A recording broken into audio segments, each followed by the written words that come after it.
Beth, thank you for taking care of my daughter for the past month. I'll come to pick her up tomorrow. What are you talking about? While Kathy, my sister-in-law who had been traveling for a whole month, was still at the airport, I could hear the announcements in the background on the other end of the phone. Unlike my calm response, she started to panic. Huh?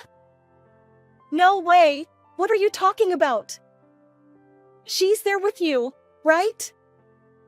I left Emily in your apartment's parking lot. Emily is her daughter, which means she's my niece. I haven't seen her. When did this supposedly happen? Don't play dumb. I sent you a message, so you must know. I didn't receive any messages. No way. That's impossible. Kathy, now in a panic, let out a high-pitched scream over the phone.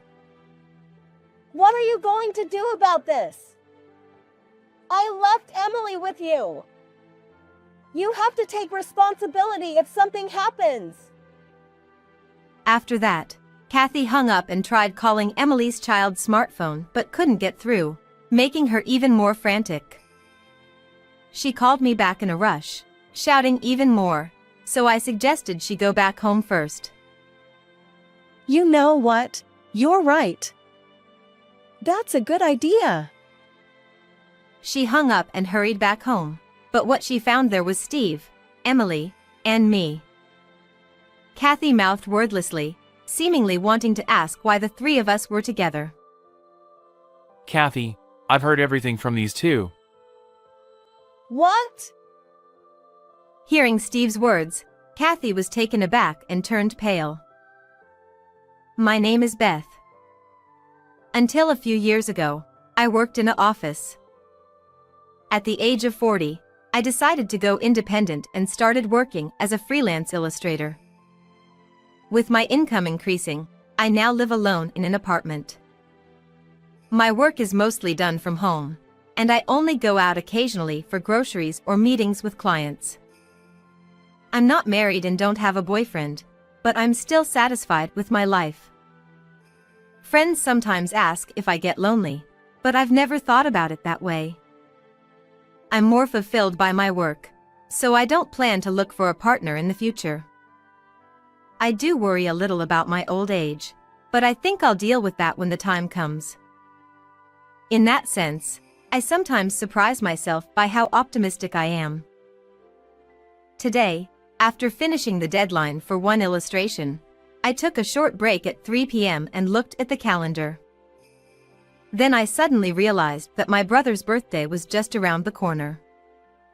My brother, Steve, who is 5 years older than me, works as a salesman for a major publishing company and often goes on long business trips. As a result, he sometimes brings me souvenirs from his trips. Last month, he casually stopped by my place with some souvenir cookies, so I invited him in and made coffee, and we ate together. You don't need to bring me anything. You should buy more for Kathy and Emily. But I have to come to see you sometimes, too. I don't want you to collapse or something. Whether it's overprotective or just caring, that has always been one of my brother's good traits. Kathy and Emily are Steve's wife and daughter, respectively, making them my sister-in-law and niece. Although I never tell Steve, I find Kathy a bit hard to deal with. She's very cheerful, always stylish with her nails and trendy fashion, and gives off a very glamorous impression. There's nothing wrong with that, and I don't mind it much, but she always seems to look down on me for being single. Even during a family gathering at Christmas, when she found out I didn't have a partner or even a boyfriend, she laughed out loud. Hey, do you think you're so young and beautiful that you can put off marriage? Do you even know what a marriageable age is? I believe marriage and relationships are personal choices. I don't think everyone needs to have a partner. When I responded like that, Kathy laughed out loud again. I don't know if it was the alcohol or what, but she kept teasing me about the same thing, and I got tired of dealing with it. One of my conditions for choosing an apartment was to find a place far from my brother's house, as I was fed up with her. However, I got along well with my niece, Emily.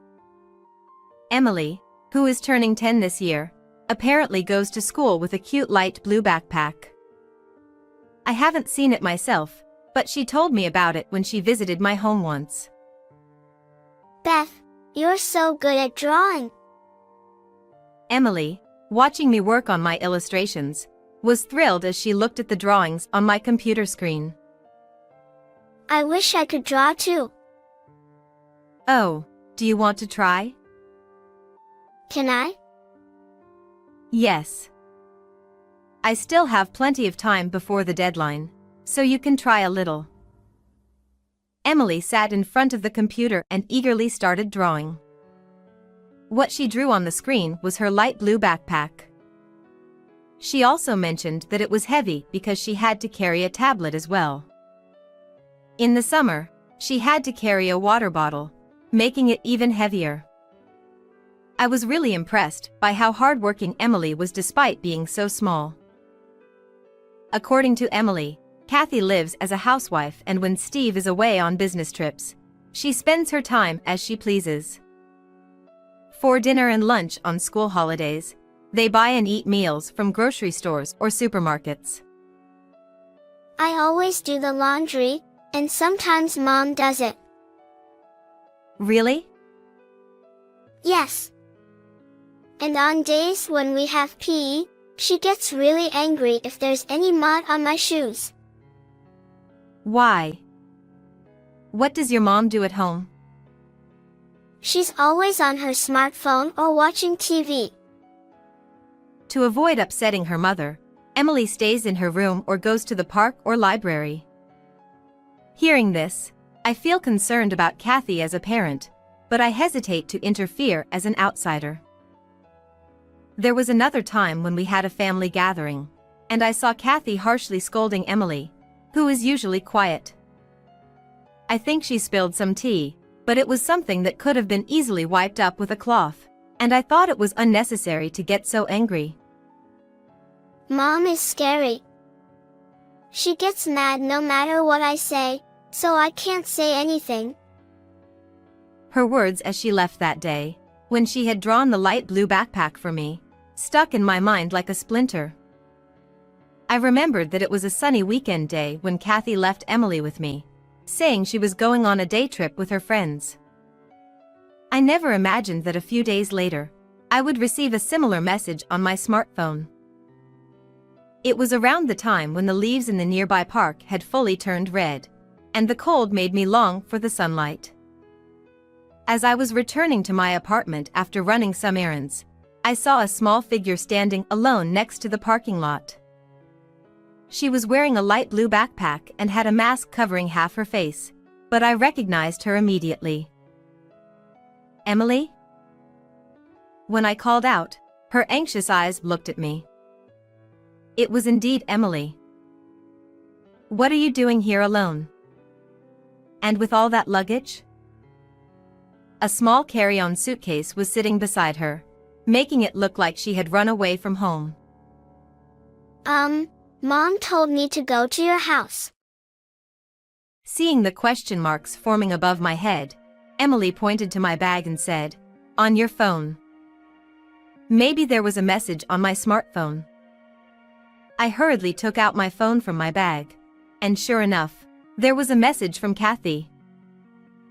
Beth, sorry for the sudden notice. I'm going on a month-long trip with a friend, so please take care of my daughter. Reading this, a bewildered "huh" escaped my lips, but I quickly closed my mouth. Of course, I was confused, but I decided to bring the equally confused Emily into my apartment first. Once inside, Emily took off her mask, revealing cheeks as red as apples and very cold hands. I prepared some hot cocoa to warm her up and offered some snacks while listening to her story. She had been spending time in her room drawing in her notebook when Kathy suddenly entered without knocking, handed her a carry-on suitcase, and said, Emily, get ready to go to Beth's house. I'm not going to be home for a month, so take your backpack too. Got it? Okay. Emily hurriedly packed her notebook, pencil case, textbooks, tablet, and other things into her backpack. Meanwhile, Kathy was on the phone with someone, sounding very excited. Really? That's great. Hey, wait a minute. You're already drinking? That's too early. Her cheerful voice echoed through the house, sounding very different from her usual self. Emily covered her ears as she heard her mother's laughter from downstairs. After the call ended, Kathy returned to her usual voice, put Emily and her luggage into the car, and left her at that place. When Emily got out of the car, Kathy said, I'm leaving you with Beth for a month, so be good. And told her to wait there. Emily had been waiting for me under the cold sky. Thinking about how she could catch a cold, I felt a surge of anger. But does my brother, I mean, your father, know about this? I don't think so. Mom doesn't seem to communicate with Dad much. She said while munching on chocolate cookies. Seeing crumbs on her cheeks, I thought it was cute, but also felt it was wrong not to inform my brother about the situation, so I decided to call him later. Beth, I don't want to stay with Mom anymore. Emily suddenly said while staring at the edge of her juice cup. She had a troubled expression that was unusual for a 10-year-old girl, who had been happily eating cookies just moments ago. Why? Because Mom gets angry easily, throws trash cans at me, and I hate it. She throws trash cans? Even when I haven't done anything wrong. She tells me to get out of the way and throws things at me. The teachers at school don't believe me when I tell them, and I hate it. Large tears started falling from her eyes. She continued crying uncontrollably, and I spent the time soothing her and offering tissues until she calmed down. It was clear that what was happening to her was not normal. I decided to call Steve and see if he could come back. I stepped away and operated my smartphone out of Emily's sight, planning how to explain the situation to my brother. An idea came to me. All right, this should work. I whispered and called my brother. What? Emily is. Yeah. What's going on? He sounded quite shaken, his voice trembling slightly as he listened to my explanation. At first, he tried to dismiss it as a joke, but he eventually believed me and listened to the whole story. When I shared my plan, Steve agreed and said he would help by adjusting his work schedule and taking time off. Okay, please. I'll take care of Emily. I hung up the phone, deleted the message from Kathy, and returned to the living room, wondering if Emily had calmed down. I decided to treat her to something nice for dinner tonight, thinking about what to make as I took one step at a time back to her. Although Emily's school is a bit far from here, I explained the situation to the school, and they arranged for her to take the bus. This should make it easier for her to carry her heavy backpack with the tablet. I planned to bill Steve later for the bus pass, and I continued working from home as usual during the day. Emily wasn't enrolled in any after-school activities or programs, so she would come home after school and do her homework.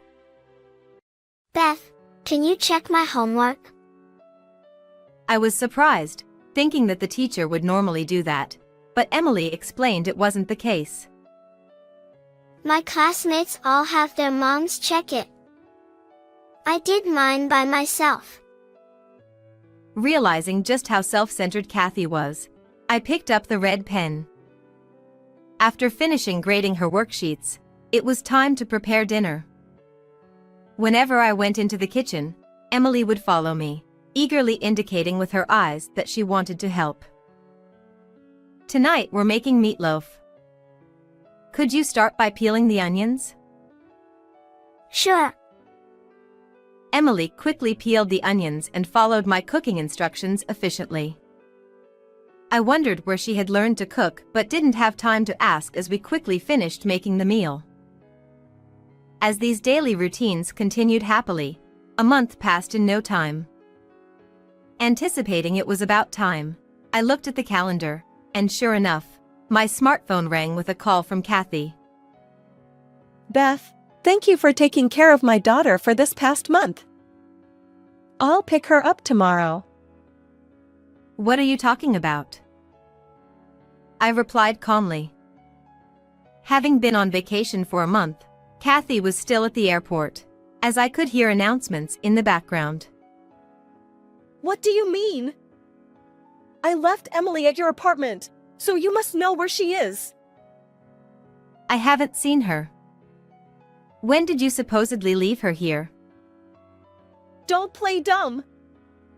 I sent you a message, so you can't say you don't know. I didn't receive any messages. Are you sure you didn't leave her with someone else? That's impossible. I know I left her with you. Kathy, clearly panicking, started screaming on the phone. How could you do this? I left Emily with you. You better take responsibility if anything happens to her. I'm calling Emily now. She angrily hung up after shrieking and then called back again, still yelling. She had tried calling Emily's child phone but couldn't reach her, causing her to panic even more. Kathy, maybe you should go home and calm down. You're right. That's a good idea. I'm going home. As she was about to hang up, I overheard her arguing with another person, seemingly a man, but I couldn't make out the details. The room fell silent again, like the calm before a storm. Eventually, when Kathy returned home, she rushed down the hallway with loud, heavy footsteps. As she opened the door and entered the living room, her face, previously contorted in fury with hair disheveled like a demon, suddenly turned pale upon seeing Steve, Emily, and myself gathered there. Kathy seemed to want to say something, her mouth opening and closing in shock, but no words came out. Steve spoke up. Kathy, I heard everything from these two. Also, the phone call earlier. What? Kathy replied. I put the phone on speaker so everyone could hear. It seemed easier for the conversation we need to have. By the way, Emily's smartphone was turned off, so it was natural she couldn't be reached. What were you thinking, doing something like that? Kathy exclaimed. The irony is rich coming from you. I said I didn't know earlier, but Emily has been staying with me for a month. Suddenly going on a trip and leaving a child unattended in front of someone else's house. What were you thinking?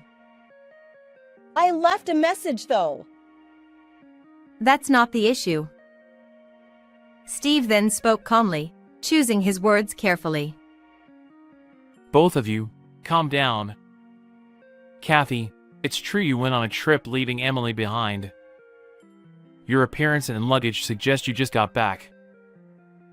Kathy was wrapped in a warm coat, dressed neatly as if for going out. Her suitcase was bursting with items, likely souvenirs and clothes she had bought. It's true I went on a trip, but I'm a housewife too, you know? I needed a break. Doing laundry and cooking every day, it's repetitive and stressful. Can't you understand? Let me go out with my friends. Are these friends the same ones in these emails? I handed over several printed sheets. They contained email exchanges between Kathy and what appeared to be her affair partner, discussing plans like trips and outings, not just recently but since early last spring. On the day I took care of Emily, Kathy had gone cherry blossom viewing with this person. Her day trip with her friends was a blatant lie. Kathy covered her mouth as if to say oops. Actually, a few hours before Kathy arrived, I had checked the computer she uses, at Emily's request, and found this evidence in her email inbox. Emily had noticed her mother frequently staring at her smartphone, exchanging messages. But at some point, she began suspecting the other person might not be her father. Her suspicion turned into certainty when she saw a message on her mom's phone while she was asleep in the living room. It was from a man whose name she didn't know. She had heard the occasional voice on the phone, but it wasn't her father's. I had heard about her mother's affair half a year ago. Until a month ago, I had been half skeptical when Kathy suddenly said she was going on a trip, but after checking the computer just now, I realized Emily's intuition was correct. Looking at Steve, he was quietly but visibly shaking his shoulders. What have you done? I trusted you. You left Emily with Beth, claiming you went on a vacation. With clenched fists trembling, Steve confronted Kathy. No! You are misunderstanding. I was forced to go on that trip because of him. Forced? Is that why you left this house for a month? Come up with a better excuse. I was being threatened. Believe me. Emily, you believe me, don't you? Suddenly put on the spot, Emily responded calmly and steadily. Mom, you were on the phone before you left, and you seemed really happy. Plus, you made me do all the cooking and cleaning, while you just laze around and sleep. Emily glared at Kathy, her lips pursed in defiance. You told me to go to bed early, but you went out late at night and came back in the morning, then slept on the floor. You were being totally hypocritical. Steve, hearing this, pressed further. Going out at night? Does that mean you were out partying? No way! Emily, stop talking! I quickly showed Steve a photo on my smartphone. It was a picture of Kathy, dressed flamboyantly, leaving late at night. This was taken a few months ago. Emily contacted me, and I happened to be nearby and took this photo. I was shocked too. Where were you going at that hour, Kathy? Oh no. Seeing the photo, Kathy realized she couldn't talk her way out of this and collapsed to the floor. I can't believe this. I can't leave Emily with you anymore. Let's get divorced. I'll demand alimony. From now on, you can enjoy your life with that other guy. Steve turned his back on Kathy, his shoulders slumped. Why? Divorce? You can't be serious. Don't you think it's pitiful for Emily not to have a mother? What about Emily? Hey, help me, Emily. No. Absolutely not. I'd rather have Beth than a mom like you. It felt embarrassing to see her begging her own child. While I took care of Emily, I tried to spend as much time with her as possible, talking about school, hobbies, and her future. Of course, cooking together was one of those things. Don't worry, Kathy. I'll make Emily happy. With a smile, I said, and Kathy slumped, saying nothing more. Half a year later, their divorce was finalized, and Steve gained custody. Kathy, dragged by her parents, returned to her hometown. By the way, the man she had an affair with online disappeared as soon as he found out about Kathy's divorce, and they couldn't communicate anymore. When she realized she had been played, it was too late. All that remained for Kathy was paying a hefty settlement and child support. Her savings alone weren't enough, so she had to rely on her parents for more than half of it. However, this led to stricter monitoring by her parents, and she couldn't go out late at night anymore. Moreover, rumors spread throughout the neighborhood that she had divorced without taking her own daughter, so she rarely went out of the house during the day. Still, she couldn't avoid working forever, so someday she would have to re-enter society, but neither Steve, Emily nor I knew what would happen after that. Steve decided to rent out their old house and move to another floor in the apartment where I live now. He plans to use the rent for mortgage repayments and savings for Emily. I started visiting them almost every day. Steve couldn't be near Emily due to frequent business trips and neglecting his family. He reflected on concentrating too much on work and decided to change jobs. It must have been tough to switch careers in his 40s, but his sales performance was outstanding, and his communication skills were high. It wasn't surprising he received job offers from 2 or 3 companies and started working at one of them. I didn't know Steve's abilities that well, and I was surprised, but he had always preferred field sales at his previous company and gently declined promotion talks. I didn't find it interesting to stay on the same floor of the same company all the time. For that reason? But the new job is fully remote, right? That's right, but I think it's interesting to talk to various people. And above all, being with Emily is the best. Emily still carries a light blue backpack and goes to school. Moving changed her school district, and Emily had to transfer schools. She must have been sad to say goodbye to her close friends and teachers, but surprisingly, she seemed calm and even enjoyed her new school life. Emily, are you used to your new school? While cooking dinner together, I asked, and Emily chuckled softly. Yeah. I made a friend in the next class. Already? That was fast. Emily nodded shyly. Yeah, I'm going to her house next time to make meatloaf. That sounds fun. Yeah. Seeing her smile brightly like a flower in bloom, I couldn't help but smile too. Her dream for the future is to open a restaurant. Even though she's only 10, I think it's great that she already has such a solid dream. Emily told me the reason. That friend is like me, her mom doesn't cook for her, so she cooks herself. That's why she said she wants to cook for people who don't have someone like us to cook for them. I see. I want to be like that too. So we're practicing making meatloaf.